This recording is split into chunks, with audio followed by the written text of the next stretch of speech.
नमस्कार दर्शकों, four sides TV के हिंदी बुलेटिन में मैं आशुतोष आपका स्वागत करता हूं। आज हम आपको बड़ी खबरों से रूबरू करवाएंगे। वो खबर चाहे राजनीति की हो या स्पोर्ट्स की या फिर कोई अंतर्राष्ट्रीय खबर हो, हर बड़ी खबर की जानकारी आपको दी जाएगी। तो हो जाइए तैयार।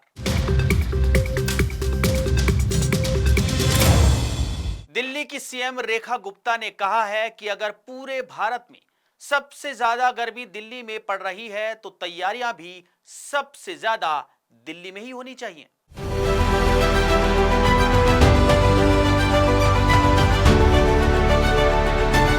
दिल्ली की सीएम रेखा गुप्ता ने बताया, हमने अपनी कैबिनेट में भी इस पर विस्तृत चर्चा की थी। गर्मी को देखते हुए 3000 वाटर कूलर लगाए जाएंगे। सीएम ने कहा कि रास्तों पर कूलिंग शेल्टर होने चाहिए। इसके साथ ही फुटपाथ पर शेडिंग स्ट्रक्चर्स होने चाहिए। उन्होंने कहा कि ग्रीन रूफ भी बहुत अच्छा समाधान है। उन्होंने बताया कि हम हर मौसम विभाग के साथ मिलकर हीट अलर्ट भी जारी करेंगे। बड़े बड़े अस्पतालों में हीट वेव वार्ड बनाए जाएंगे, वहां पर ट्रेंड स्टाफ रहेगा। सीएम रेखा गुप्ता ने कहा कि प्रधानमंत्री ने आपदा मित्र के रूप में बड़ी सेना तैयार की थी।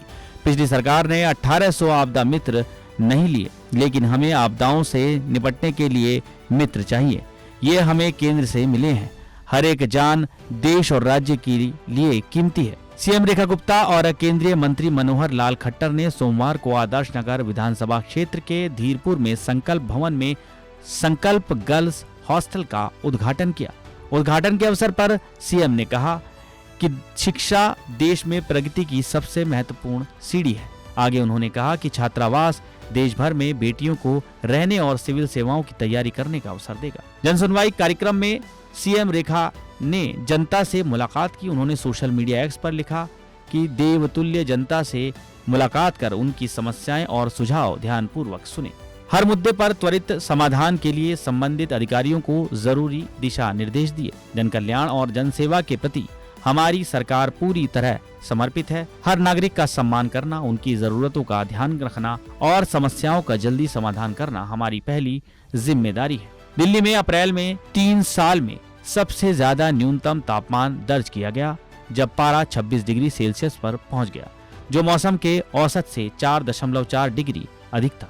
पिछली बार शहर में इतना ज्यादा न्यूनतम तापमान 2022 में देखा गया था, जब ये 26.2 डिग्री सेल्सियस तक पहुंच गया था।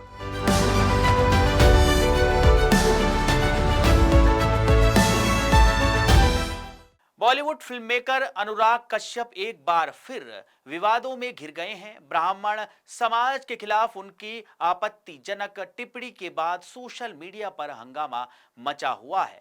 लोग लगातार उनकी ऐसी टिप्पणी करने के लिए आलोचना कर रहे हैं। जहां बीते दिनों लिरिसिस्ट मनोज मुंतशिर शुक्ला ने उन्हें हद में रहने की नसीहत दी थी, अब एक्ट्रेस गहना वशिष्ठ उनके खिलाफ शिकायत दर्ज करवाने ओशिवारा पुलिस स्टेशन पहुंची।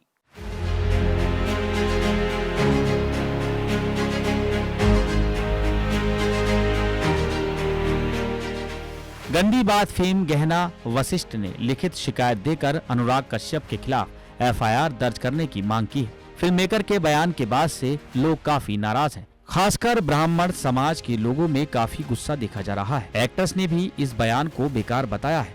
मॉडल और एक्ट्रेस गहना वशिष्ठ ओशिवारा पुलिस स्टेशन पहुंची, जहां उन्होंने फिल्म डायरेक्टर अनुराग कश्यप के खिलाफ लिखित शिकायत दी है। साथ ही एफआईआर दर्ज करवाने की मांग की है।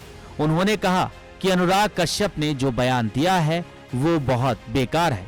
ब्राह्मणों को क्या टॉयलेट समझ रखा है? फिल्मों के लिए आप कुछ भी बयान देंगे। नशे में थे क्या आप जो आप इस तरह के बयान दे रहे हैं? इस दौरान एक्ट्रेस ने ये भी कहा कि 5 साल आप बिजी हो, किसी को कोई फर्क नहीं पड़ता, लेकिन इस तरह का बयान अगर किसी और धर्म के लिए दिया होता तो अब तक फतवे जारी हो गए होते। अनुराग कश्यप ने हाल ही में ब्राह्मणों पर निशाना साधा था। दरअसल उन्होंने एक शख्स को जवाब देते हुए ब्राह्मणों पर आपत्तिजनक टिप्पणी कर दी थी, जिसके बाद से ही हर तरफ बवाल हो रहा है। कई जगहों पर फिल्ममेकर के खिलाफ मामला दर्ज हो चुका है, जिसके बाद उन्होंने माफी मांगी।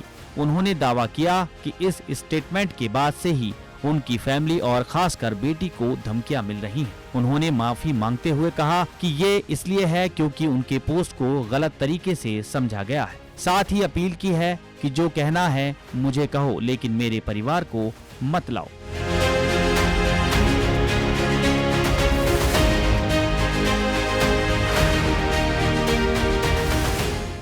ईसाइयों के सबसे बड़े धर्मगुरु पोप फ्रांसिस का सोमवार को 88 साल की उम्र में निधन हो गया था। पोप फ्रांसिस 1300 साल में पहले गैर यूरोपियन पोप थे। लंबे समय से बीमार चल रहे पोप फ्रांसिस ने स्थानीय समय अनुसार सुबह 7:35 पर अपनी आखिरी सांस ली थी। वहीं प्रधानमंत्री नरेंद्र मोदी ने पोप फ्रांसिस के निधन पर गहरा दुख जताया और इस घड़ी में कैथोलिक समुदाय के प्रति संवेदनाएं व्यक्त की।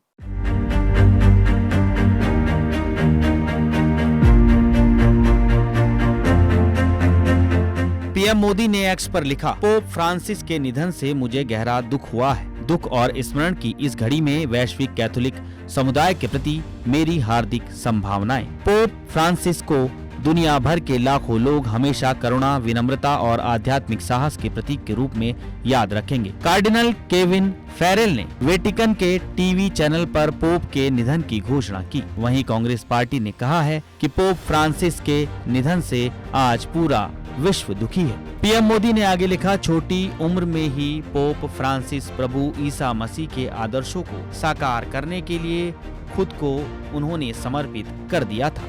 उन्होंने गरीबों और वंचितों की लगन से सेवा की। जो लोग पीड़ित थे उनके लिए उन्होंने आशा की भावना जगाई। मैं उनके साथ अपनी मुलाकातों को याद करता हूं और समावेशी और सर्वांगीण विकास के प्रति उनकी प्रतिबद्धता से बहुत प्रेरित हुआ। भारत के लोगों के प्रति उनका स्नेह हमेशा संजोया जाएगा। उनकी आत्मा को ईश्वर की गोद में शांति मिले। कांग्रेस अध्यक्ष की ओर से एक्स पर पोप फ्रांसिस ने निधन पर शोक संदेश जारी किया। इसमें लिखा है, पोप फ्रांसिस के निधन से पूरा विश्व दुखी है, जिन्हें आने वाली पीढ़ियां बहुत महत्वपूर्ण व्यक्ति के रूप में देखेंगी। वो अंतर धार्मिक समझ और जुड़ाव के लगातार समर्थक थे। वैश्विक शांति और सद्भाव के लिए भी एक बहुत प्रभावशाली शक्ति थे। वो वास्तव में एक प्रतिष्ठित व्यक्तित्व, एक उत्कृष्ट मानवतावादी थे, जिन्होंने अपने पीछे एक बहुत ही मूल्यवान विरासत छोड़ी है। वहीं कांग्रेस सांसद और लोकसभा में नेता प्रतिपक्ष राहुल गांधी ने एक्स पर लिखा, करुणा, न्याय और शांति की वैश्विक आवाज। पोप फ्रांसिस के निधन से बहुत दुखी हूँ। वो दलितों और हाशिए पर पड़े लोगों के साथ खड़े रहे, असमानता के खिलाफ निडरता से बोले और प्रेम और मानवता के अपने संदेश से विभिन्न धर्मों के लाखों लोगों को प्रेरित किया। मेरी संवेदनाएं भारत और दुनिया भर के कैथोलिक समुदाय के साथ हैं। वहीं आम आदमी पार्टी के संयोजक और दिल्ली के पूर्व मुख्यमंत्री अरविंद केजरीवाल ने भी एक्स पर शोक व्यक्त किया है। उन्होंने लिखा, पोप फ्रांसिस के निधन पर शोक व्यक्त करते हुए जो विनम्रता और आध्यात्मिक शक्ति के सच्चे प्रतीक थे, इस अपार क्षति पर शोक व्यक्त करने वाले सभी लोगों के प्रति हार्दिक संवेदना।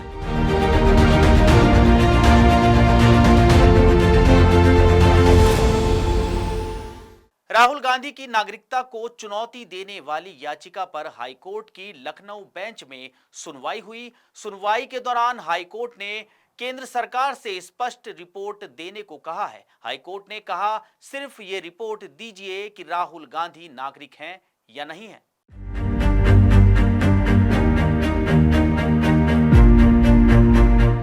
कोर्ट ने इसके लिए केंद्र सरकार को 10 दिन का समय दिया है। 10 दिन में केंद्र सरकार को राहुल गांधी की नागरिकता पर अपना निर्णय लेकर कोर्ट को बताना होगा। 5 मई को मामले की अगली सुनवाई होगी।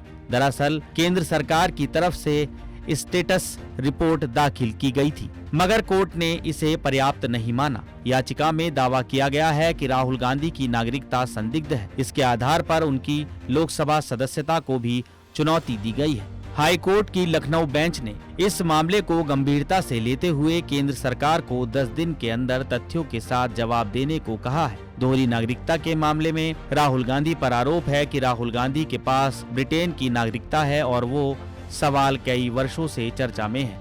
इसी मुद्दे पर एक जनहित याचिका दायर की गई है। सुप्रीम कोर्ट ने साल 2019 में राहुल गांधी की दोहरी नागरिकता के आरोपों को खारिज कर दिया था। कोर्ट ने कहा था कि केवल किसी कंपनी के दस्तावेज में ब्रिटिश नागरिकता का उल्लेख होने से राहुल गांधी ब्रिटिश नागरिक नहीं हो जाते। 2024 और 25 में इलाहाबाद हाई कोर्ट की लखनऊ बेंच में इस मामले पर याचिकाएं दायर की गयी। याचिकाकर्ता एस विघ्नेश शिशिर ने दावा किया कि उनके पास ब्रिटिश सरकार के दस्तावेज और ईमेल हैं जो राहुल गांधी की ब्रिटिश नागरिकता को साबित करते हैं। इसी मामले में सोमवार को सुनवाई हुई। कोर्ट ने गृह मंत्रालय से इस पर स्पष्ट रिपोर्ट मांगी है और मामले की अगली सुनवाई 5 मई को होगी। ये मामला 2019 में तब सुर्खियों में आया जब बीजेपी नेता सुब्रमण्यम स्वामी ने दावा किया कि राहुल गांधी ने British company back ops limited के दस्तावेजों में अपनी राष्ट्रीयता ब्रिटिश घोषित की थी।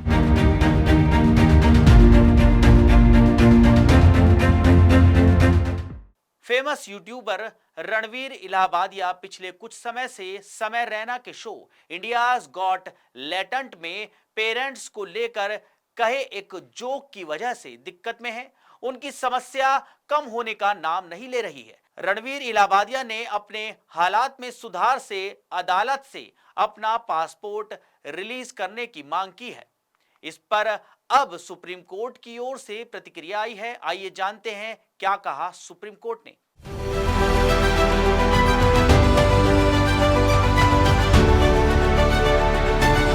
रणवीर इलाहाबादिया की पासपोर्ट रिलीज की मांग पर अगले सोमवार को एससी सुनवाई करेगा, जिससे रणवीर इलाहाबादिया पर गिरफ्तारी की रोक 1 हफ्ते के लिए बढ़ गई है। इसके साथ ही कोर्ट की तरफ से रणवीर इलाहाबादिया को एक सुझाव भी दिया गया है। जस्टिस सूर्यकांत ने कहा कि पासपोर्ट रिलीज पर वो 1 हफ्ते के बाद विचार करेंगे। इस दौरान रणवीर को याचिकाकर्ता के रूप में पूरी जानकारी देनी होगी ताकि उसका पासपोर्ट बन सके। आप हमें उन सह आरोपियों के बारे में बताएं जो पेश नहीं हो रहे हैं। एससी ने कहा कि हमारी सलाह है कि आप रिट याचिका दायर करें। आप जो राहत चाहते हैं वो रिट याचिका में अधिक प्रभावी ढंग से दी जा सकती है। एसजी तुषार मेहता ने सुप्रीम कोर्ट को बताया कि इलाहाबादिया के मामले में महाराष्ट्र में जांच पूरी हो चुकी है। वहीं असम के मामले में एक आरोपी को तलब किया गया है। रणवीर ने हाल ही में अपनी व्यथा जाहिर करते हुए कहा था कि बहुत ऐसे दिन रहे हैं जब वो अकेले में टूटा हुआ महसूस करते हैं।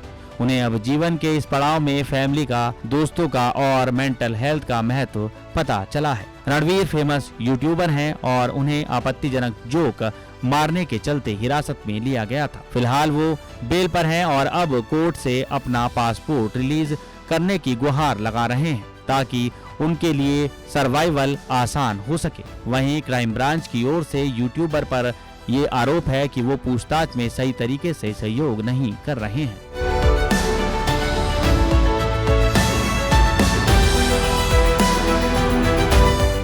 कांग्रेस नेता पी चिदंबरम ने नेशनल हेराल्ड मामले में ईडी की जांच पर ही सवाल उठा दिया है। सोनिया गांधी और राहुल गांधी का बचाव करते हुए चिदंबरम ने दावा किया कि ईडी को इस मामले में जांच करने का अधिकार ही नहीं है, क्योंकि इसमें ना तो मनी ट्रेल है और ना ही कोई अपराध है।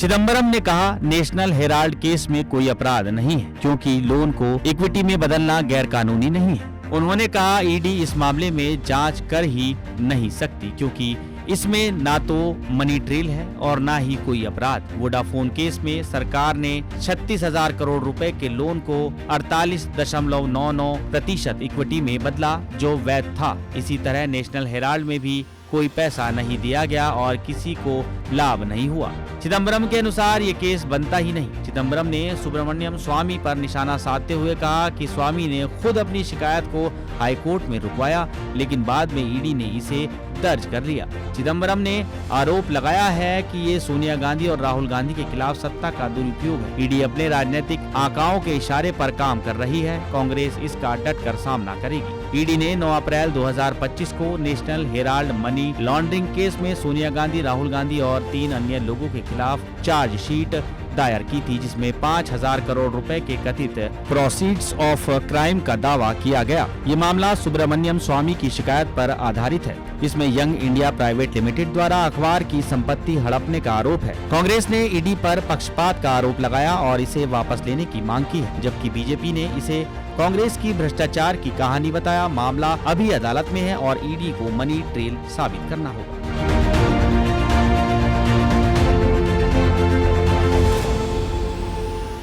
मध्य प्रदेश की दिवंगत कांग्रेस नेत्री सरला मिश्रा की 1997 में हुई संदिग्ध मौत के मामले में भोपाल की एक अदालत ने नए सिरे से जांच के आदेश दे दिए हैं। न्यायिक मजिस्ट्रेट प्रथम श्रेणी पलक राय ने पुलिस की क्लोजर रिपोर्ट को अधूरा बताते हुए टीटी नगर पुलिस को मामले की दोबारा जांच करने का निर्देश दिया है। इस फैसले से सरला मिश्रा के परिवार को 28 साल बाद न्याय की उम्मीद जगी है।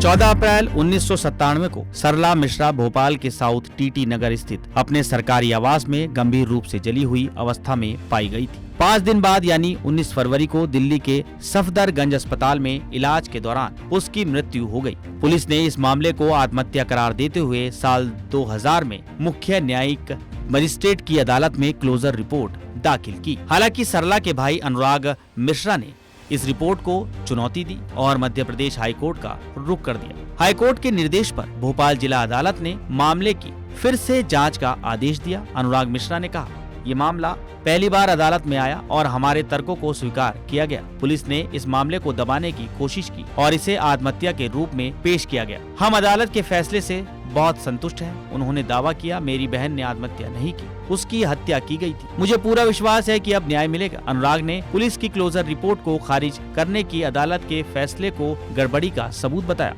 उन्होंने कहा, 90% जली हुई अवस्था में कोई व्यक्ति मृत्यु पूर्व बयान या हस्ताक्षर कैसे दे सकता है, जैसा कि पुलिस ने दावा किया था। इस मामले ने उस समय राजनीतिक तूफान खड़ा कर दिया था, क्योंकि 1997 में मध्य प्रदेश में कांग्रेस की सरकार थी और दिग्विजय सिंह मुख्यमंत्री थे। अनुराग मिश्रा ने पूर्व मुख्यमंत्री दिग्विजय सिंह और उनके भाई लक्ष्मण सिंह पर हत्या के आरोप लगाए हैं, जिसे उन्होंने राजनीतिक प्रतिद्वंद्विता से जोड़ा। बुधवार के अदालत के फैसले पर प्रतिक्रिया देते हुए दिग्विजय सिंह ने कहा, जितनी जांच करनी है करा लें, मैं हर जांच का स्वागत करता हूं। उन्होंने ये भी उल्लेख किया कि भाजपा सरकार के दौरान सीबीआई ने भी इस मामले की जांच की थी।